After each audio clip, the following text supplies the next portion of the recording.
On the 16th of February in the year 1943, the screwdriver steadied in Oberingenieur Klaus Hermann's grasp as he eased open the sealed casing of the captured American radio. The Berlin laboratory hummed with quiet intensity under the glow of fluorescent lights, where 5 of Germany's finest communications experts gathered close, their breaths held in shared anticipation. This enigmatic device had been wrested from American forces amid the brutal clashes at Kasserine Pass, the inaugural major confrontation between United States and German troops in North Africa. For months, whispers from the front lines had troubled the German high command.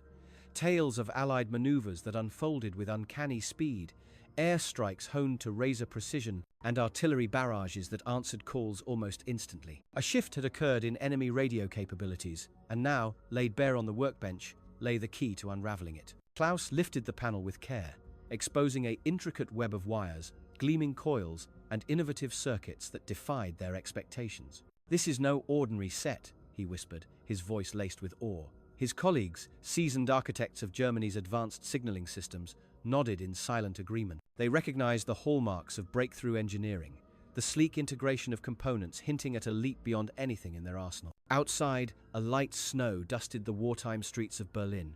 Inside, the atmosphere crackled with discovery and an undercurrent of dread. The radio was an SCR 300, the world's first truly portable frequency modulation transceiver, dubbed the walkie-talkie by American soldiers. To these German engineers, it signified a paradigm shift in battlefield dynamics. German units had long depended on amplitude modulation technology, susceptible to static from engines, weather, or deliberate interference. Yet this American marvel employed frequency modulation, a cleaner signal resilient to disruption, preserving clarity amid the roar of combat. As they methodically disassembled it, the team uncovered layers of ingenuity. The shielded vacuum tubes numbered 18, the modular design for swift field repairs, and the push-to-talk microphone that demanded no expert tuning. At its core pulsed the genius of Edwin Armstrong, the American inventor born in 1890, who had pioneered frequency modulation in the 1920s to combat the flaws of amplitude modulation. Rejected by corporations like RCA in 1933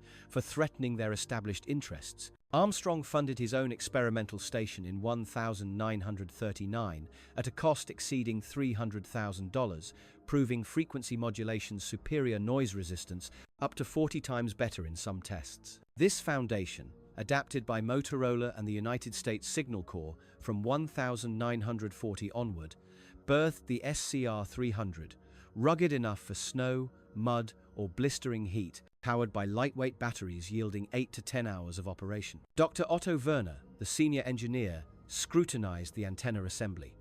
"If they have standardized this across their forces," he said gravely, "it could rewrite the rules of engagement." The group understood all too well. The Wehrmacht's blitzkrieg had thrived on rapid coordination, but mounting issues with interference and supply shortages were chipping away at that edge. News of the find raced through intelligence channels. Within days, under direct mandate from Armaments Minister Albert Speer, the radio journeyed under armed escort to the Telefunken laboratories, the epicenter of Reich communications research. There, an elite team convened with a singular directive: dissect and replicate this American innovation swiftly. The challenge loomed immense.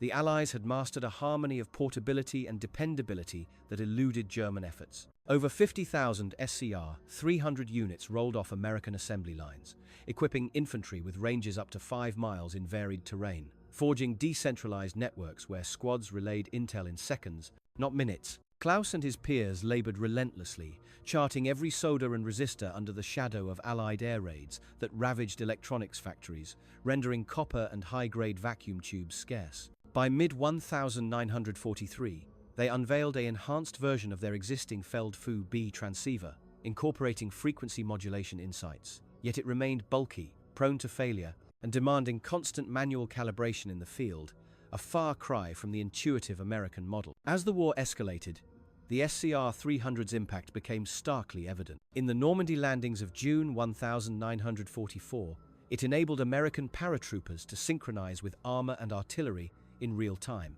adapting amid chaos where German wired lines snapped under fire. During the Ardennes offensive that winter, dubbed the Battle of the Bulge, Its resilience in blizzards and rugged forests allowed United States forces to regroup and counterattack, turning potential rout into resilient defense. German engineers observed with mounting concern as Allied signal webs proliferated, tank columns advancing with surgical accuracy, airborne assaults striking with unerring coordination. What once seemed tactical disarray revealed itself as orchestrated mastery in the ether of frequencies. In Berlin, Klaus persisted amid crumbling directives, pivoting to jamming tactics against the very systems he now respected. Month by month, the truth crystallized.